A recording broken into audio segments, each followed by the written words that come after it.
მოგესალმებით 106-9-ზე უსმენთ რადიო ფორტუნას. მე მარტა ქარუმიძე ვარ, გადაცემა 7 რჩევა ფსიქოლოგისგან ეთერშია და ჩემი დღევანდელი გადაცემის სტუმარი ფსიქოკონსულტანტი ხათუნა მდინარაძე. გამარჯობა. დიდი მადლობა იმისთვის, რომ გამონახეთ, რომ მოხვედით ჩვენთან სტუმრად. ხათუნა, დღეს ჩვენ ვისაუბრებთ ნეირომეცნიერების როლზე, რომელიც მნიშვნელოვანია ორგანიზაციულ სწავლებაში და ზოგადად განვითარების პროცესში. სწავლა რომ უწყოდი პროცესია, ამაზე მე მგონი არაერთი კვლევა დადებულა და ის რომ ძალიან მნიშვნელოვანია მეხსიერებისთვის და ძალიან ბევრი რამისთვის, ხო, და ამაზე დღეს ჩვენ ვისაუბრებთ უფრო დეტალურად, ეს ვიცით, თუმცა პირველი კითხვა მექნება ასეთი, რა თანამედროვე კვლევები არსებობს ზოგადად ორგანიზაციის სწავლებისა და განვითარების პროცესში, სწორედ ნეირომეცნიერების როლთან დაკავშირებით. მოგესალმებით, მე ვესალმები ჩვენს მსმენელებს. მადლობა მოწვევისთვის და ამ საინტერესო თემით დაინტერესებისთვის. თანამედროვე ორგანიზაციები, თქვენ როგორც აღნიშნე, ზოგადად სწავლება და განვითარება არის უწყვეტი პროცესი. და ორგანიზაციებიც უწყვეტად უნდა იყვნენ ამ პროცესში ჩართულები.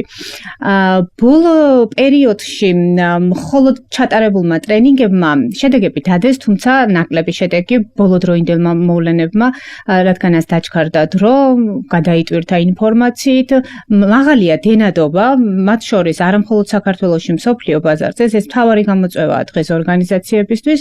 შეიცვალა ადამიანებმა ხასიათი, არ ვიცი, უფრო მეტად სჭირდებათ ახალ თაობას, მეტი გამოწვევები, მეტი ინტერესი, მეტი ჩართულობა და ამ ყველაფერმა მიიყვანა არა მხოლოდ ორგანიზაციების, საერთოდ კაცობრიობა იქამდე, რომ რაღაც мотиваციისთვის მეტია საჭირო.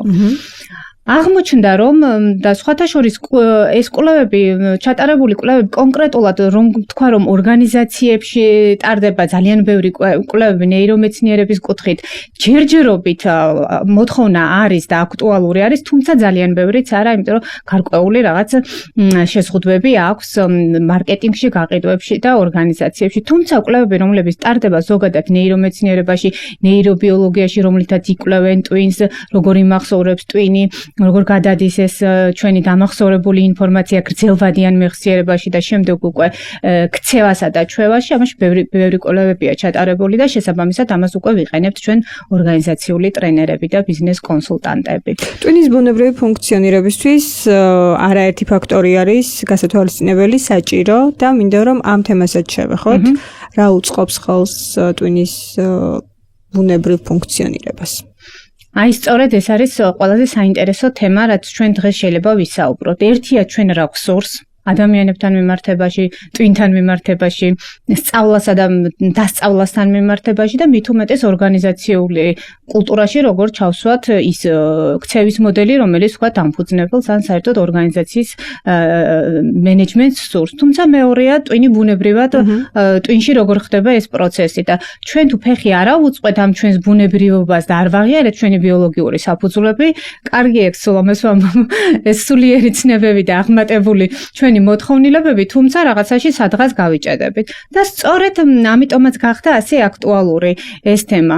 თავდაპირველად, როცა ადამიანი იღებს ინფორმაციას გარკვეული აღქმის ორგანოებით, შეიძლება ეს იყოს მოვისმინე, ან წავიკითხე, ან კიდევ ტრენინგი ჩატარდა და იქ სხვადასხვა სახის პრაქტიკული დავალებები მივიღე, პირველი მუშაობს პრეფრონტალური კორტექსი, რომ ჩვენ ესე მიღებული ინფორმაცია რაღაცას დავუკავშიროთ, წარმოსახვა განვავითაროთ და შემდეგ მოკლევადიან, უფრო სწორად ახლა ეძახიან უფრო მუშა მეხსიერებიდან, აი ამ წუთას მე რისი გაგებაც მჭირდებოდა, შემდეგ გადავიდეს გრძელვადიან მეხსიერებაში და აი აქ არის ყოველთვის ძალიან ისეთი ძაღლისთავი დამალული და გამოწვევა, ხშირად ამბობენ ხოლმე რომ ამდენი ტრენინგი ჩავატარე, ამდენი სწავლება, რაღაცები დავგეგმე, თუმცა ნუ მაინც თქვათ ჩემს თან დასაქმებულ ტალანტებს რაღაცები ვერ დავამახსოვრებინეთ. და სწორედ აქ შემოდის ემოციური მაჩვენებელი ლიმბური სისტემა, ჰიპოკამპის სახით, რომელიც არის ერთგვარი ტრანზიტი და გადამზიდი, ეს ჩვენი კოგნიტური ინფორმაცია წაიღოს ახლა და შეინახოს გრძელვადიან მეხსიერებაში, რომელიც არის შემდეგ ხელს უწყობს ამ ყველაფრის ჩვევაში და ქცევაში გადატანას. და ხშირად ეშლებათ ხოლმე კომპანიებს ის, რომ იმისთვის, რომ ეს ემოციური დამახსოვრება მოხდეს, რაც შეიძლება ნაკლები უნდა იყოს სტრესი. სტრესულ გარემოში აქტიურდება, ასე ვთქვათ, ამიგდალა, რომელიც თავისთავად ამ ჰიპოკამპს ხელს უშლის ემოციური მეხსიერების გადატანაში და შესაბამისად უკვე ეს მაღალი სტრესის და ემოციური არასტაბილურობის ფონზე რთულია ადამიანმა დაიმახსოვროს კონკრეტული აღირებულებები, ან თუნდაც ისწავლება და განვითარება, რაც კომპანიებში მიმდინარეობს. ანუ სტრესის კონტროლი, ემოციური კუთხით ჩართულობა, ხო?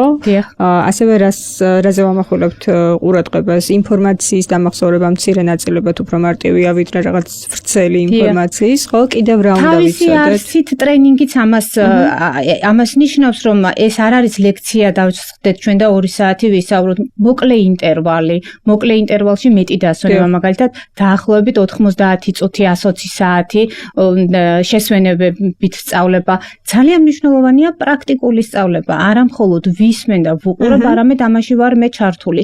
როლური თამაშები არის ძალიან მნიშვნელოვანი, ასევე მე განვიცდი აი ამ როლს, შევდივარ როლში და შემდეგ აქედან უფრო მეტად ვითავისებ ამ ყველაფერს, რომ ძველი ნეირონული კავშირები ცოტათი მივაძინოთ, უცებ რა თქმა უნდა ამას ვერ გავაკრობ და თანა არ შეიძლება ყველაფერი გაქრეს, გადავახალისოთ და ღირებულებები იქიდან, რომელიც ძველი იყო, წამოვიღოთ, ახალი დავამატოთ და ნელ-ნელა გახდეს ჩვენთვის ქცევა. აი ყველაზე მნიშვნელოვანი არის, რომ მე როგორც კომპანიის წარმომადგენელმა რომ ამდენი ვიწვალე, ჩავდე შრომა, ჩავდე ფინანსები, დროის რესურსი, ჩავატარე, იდეალურად ჩატარდა ყველაფერი, თუმცა ხდება ისე, რომ ქცევაში გადატანილი მაინც არ არის და ქცევის დროს მნიშვნელოვანი არის, რაც შეიძლება უფრო მეტად მოხდეს პირველი ქცევა წახალისებული, დოფამინის სისტემა, კარგად დამუშავებული ჯილდოს სისტემა, შინაგანი ჯილდოს და გარეგანი ჯილდოს, რომ მე მეორედ უკვე ეს მოტორიკაში გადმომივიდეს, მაგალითად თუ კი მე უნდა რაღაცა ვისწავლე და ეხლა უნდა ავდგე და წერა დავიწყო, ანუ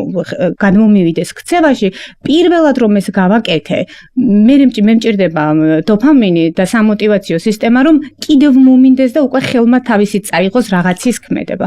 ეს არის ძალიან მნიშვნელოვანი და ორგანიზაციები სწორედ აქ შემოდიან სამოტივაციო სისტემით, რამდენად ეფექტურად აქვთ გაკეთებული, რომ შენთან დასაქმებულ ადამიანს თავისით მოუნდეს რაღაცეების კეთება. ძალიან მნიშვნელოვანია, სულ ყოველთვის ძიძა არ გჭირდება ჩვენ ორგანიზაციაში, მენტორინგი გჭირდება, რომ ისე წარმართოს ჩვენი ქცევა, რომ ჩემდაუნებურად მომინდეს მე რაღაცეების კეთება და ეს საკმაოდ ერთი შეხედვით მარტივი, თუმცა რთული პროცესია. ანუ ფორმულა, რომ მე ძალიან ბევრი ვისწავლე და აღარ მჭირდება რაღაც სიახლეები არ მუშაობს, კიდევ ერთხელ დადასტურდა, არა მხოლოდ ორგანიზაციულ დონეზე, არამედ ალბათ ამეთანხმები იგივე ფორმულა არ მუშაობს პირად ურთიერთობებშიც და არც პარტნიორულ ურთიერთობებში. მნიშვნელოვანია მუდმივი განვითარება და ძალიან მნიშვნელოვანია ის, რომ ალბათ რასაც ჩვენ ყოველდღიურობაში ვხვდებით, როდესაც ერთი ადამიანი ვითარდება და მეორე აღარ ვითარდება, როგორც პირად ურთიერთობებში, ასევე პარტნიორულ ურთიერთობებში და ალბათ სამსახურეობრივი კუთხითაც, იქ უკვე ხდება კონფლიქტი, გაუგებრობა და ასე შემდეგ. შესაბამისად ძალიან მნიშვნელოვანია ეტაპობრივად შევმატოთ საკუთარ თავს სიახლეები და პატარ-პატარა ინფორმაციები ავითვისოთ, ასე რომ ვთქვათ, შენი მთავარი რჩევა რა იქნება ამ მიმართულებით? მოდი პირადი ურთიერთობების კუთხითაც 2-3 სიტყვით გითხარი ამ მიმართულებას როგორ აკავშირებ და შემდეგ უკვე მთავარი რჩევა. პირად ურთიერთობებში რაც შენ აღნიშნე, მნიშვნელოვანია ორივე მხარე ზუსტად ერთნაირად თუ არა, განვითარებაზე იყოს, მოდი ასე ვთქვათ, ორიენტირებული და ხა იქ ვინ რა კუთხით განვითარდება, ეს სხვა საკითხია. რაღაცნაირად წავიდა ის როც, რომ ჩვენ რაღაცა ან მხოლოდ ოჯახურ სისტემაში ვიყავით, ან მხოლოდ სამსახურეობრივ სისტემაში და კომპლექსურად შემოდის ახლა ჩვენში სხვადასხვა როლები და ამ როლში მე რამდენად კომფორტულად ვარ.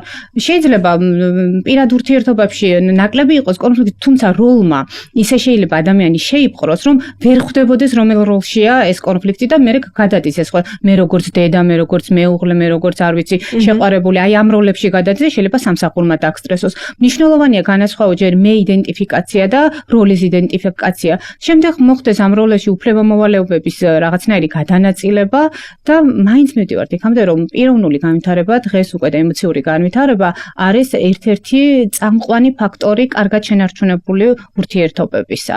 იგივე ხდება ორგანიზაციებში, აქაც ანუ ჯგუფი მუშაობს თუ გუნდი, ლიდერშიპი როგორ მუშაობს და საერთო მიზნისკენ რამდენად ემთხვევა ჩვენი ხედვა ამ საერთო მიზნისკენ სწრაფვას. და რაც მთავარია, ამ საერთო მიზნისკენ რომ ერთნაირად მივდივართ, ღირებულებები სადმე ხომ არ გვჭირდება. გვჭირდება თუ არა ამ ღირებულებების გადაფასება, ესეც მნიშვნელოვანია. და ბოლოს უკვე მე ყველაზე მეტად იმიტომ მიყვარს ეს ბოლოს საფეხური, რომ ჩვევაში ისე გადადის ეს 3-4 საფეხური ბოლოს, თითქოს მარტივი, მაგრამ საკმაოდ სტრატეგიულად რთული, ჩვევაში გადავიდა არა მხოლოდ ქცევა, არამედ ჩვენი საერთო ღირებულება. ანუ მე აღარ მჭირდება ამისთვის დაფიქრება გავაკეთო თუ არა, იმიტომ რომ უკვე რაღაც ნაწილია ჩემი და ეს ჩემმა, რა ვიცი, ბიოლოგიამ ისე შეისის ხორცა, რომ უკვე მინდება, არა მარტო კი არ მინდება უკვე ჩვევა და ამას ისედაც ვაკეთებ და ამას ხო მჭირდება საკმაოდ სტრატეგიული ხედვა, ანალიტიკური და სისტემური მიდგომა. ამიტომაც ალბათ არიან ის დიდი ბრენდები, ისეთები როგორებიც არიან, ასე უყურებენ გამოწვევებს, მასში შესაძლებლობებს ნახულობენ და არა უბრალოდ ლოკალურად ერთი კონკრეტული პრობლემის აღმოფრქვით.